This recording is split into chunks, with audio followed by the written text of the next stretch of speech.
New at 11, a convicted killer now scheduled to become the next Georgia inmate to be executed. Atlanta News First anchor Victor Williams is live from the Cobb County Sheriff's Office in Marietta. And Victor, it has taken years to get to this point.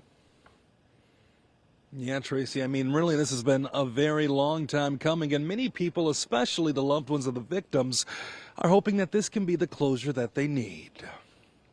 After years of back-and-forth battles in the courtroom, Stacey Humphreys is set to be executed in just 2 weeks' time, more than 20 years after he was originally sentenced to death for the murder of 2 real estate agents in Powder Springs back in 2003.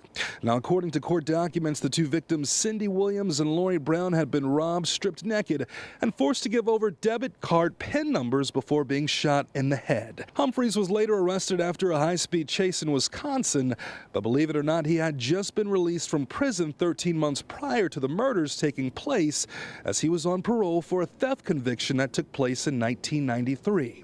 Even with the long criminal rap sheet, Humphreys' attorney argued that the courts made several mistakes when handling the case, therefore asking for a new trial, a request that was later denied. The seemingly never-ending court battle would go on for years. After a large number of appeals were denied, the request for a Supreme Court review of the death sentence was shot down once again. Humphreys will finally be executed on December the 17th at 7 p.m. And if this execution carries out, this will be the 55th inmate to be put to death by lethal injection in the state of Georgia. And we're going to stay on top of this to see if Humphreys is actually executed. Either way, we'll keep you updated both on air and online. In the meantime, we're reporting live tonight in Cobb County. Victor Williams, Atlanta News First.